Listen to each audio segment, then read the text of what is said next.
Good morning বন্ধুরা, তোমরা সব ঘুম থেকে উঠে পড়েছ?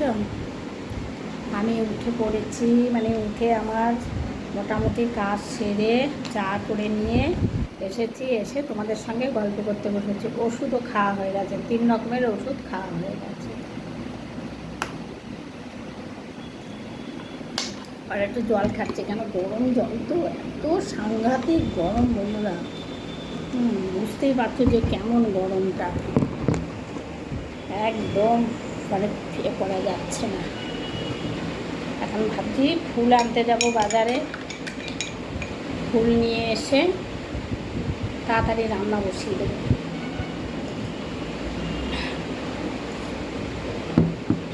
কিচ্ছু খেতে ইচ্ছা করছে না, কিচ্ছু না, শুধু মনে হচ্ছে কি টক খাই কিছু। এই আজকে চিড়ে দিয়ে খাবো। শরীরটা একটু ভিজিয়েই নিই বন্ধুরা, আমি তো জানলাম ভিজিয়েই খাই। চায়ের মধ্যে খেলে খিদেটাও মরে যায়।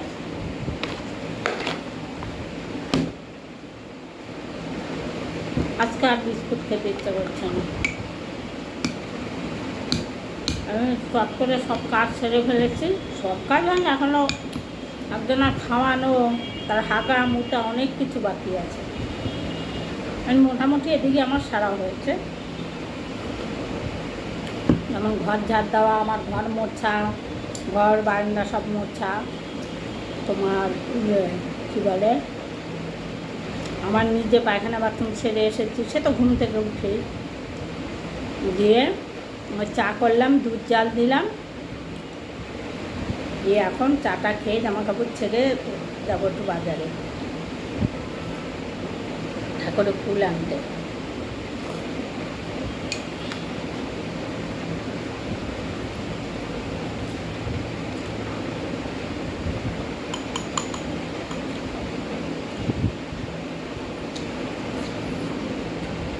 আমার মতন চিড়ে দিয়ে চা খাবে তো চলে এসো।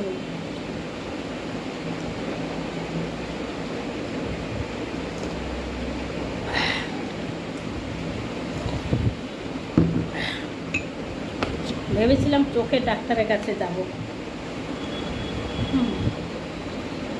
তো ভেবেই যাচ্ছে, শুধু হচ্ছে আমি।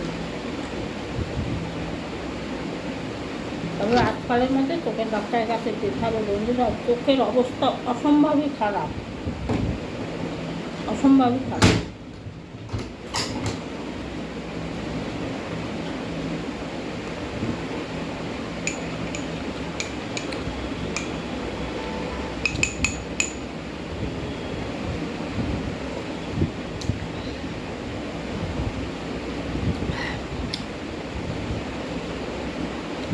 চট করে যাবো, চট করে আসবো।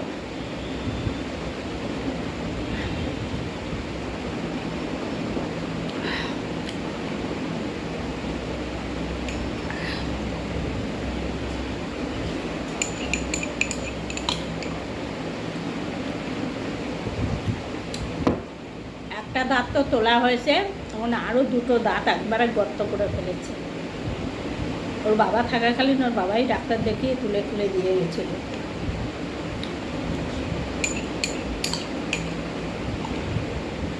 আর ওই ডাক্তারবাবু বলেছিল যে যত তাড়াতাড়ি পারবেন। আজকে তো অনেক দিন হয়ে গেল, তাও 14-15 বছর হয়ে গেল,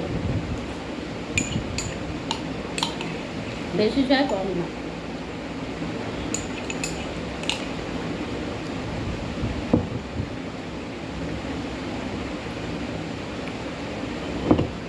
তোর বাবা এমন ছিল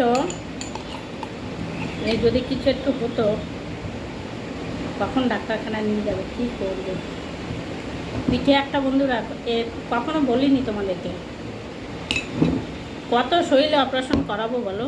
এমনিতেই 6খানা অপারেশন আমার পেটে 6খানা অপারেশন। এখানে অপারেশন আছে, বড় টিউমার হয়েছিল এই যে এইখানে, এই পাশে না এই পাশে, আমি নিজেও এখন সঠিক বলতে পারছি না।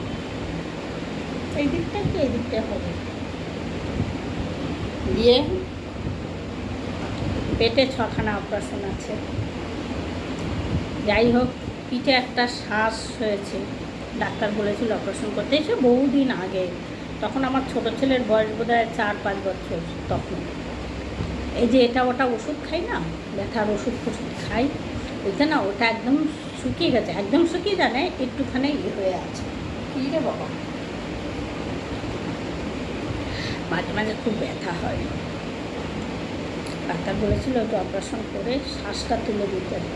তখনকার সময় চেয়েছিল 10,000 টাকা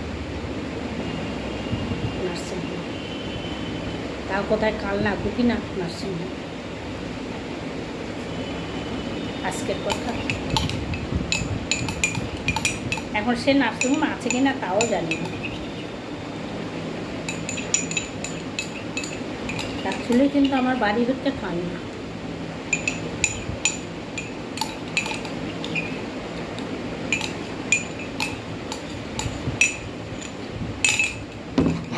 চা খাওয়া শেষ, নিয়ে করানো হয় না, তখন ছেলে ছোট, সংসারের চাপ, অনেক কিছু।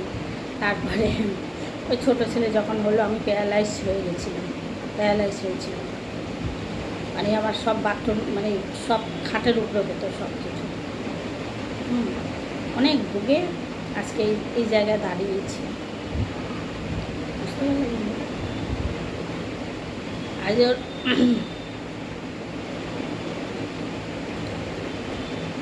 যে মানুষটা এত কিছু করে গেছে সেই আজকে চলে যাচ্ছে। বাবার কথা বলছে, সেই চলে যাচ্ছে। একজন বাবা বেঁচে থাকলে আমার এত কষ্ট করতো। নিজের কষ্ট হতো ঠিক কথা, আমার কোথায় কষ্ট হতো সবসময় দেখতো, কারণ আমি ছোটো থেকেই খুব বোকা। ছোটোবেলা 3বার আমার টাইপ করেছি, সে পরে না হয় বলবো সেসব কথা। ঠিক আছে বোধহয় রাখছি, টাটা। ছোট্ট একটা, ছোট্টটা ভালোই বড় হয়ে গেল, ঠিক আছে রাখি।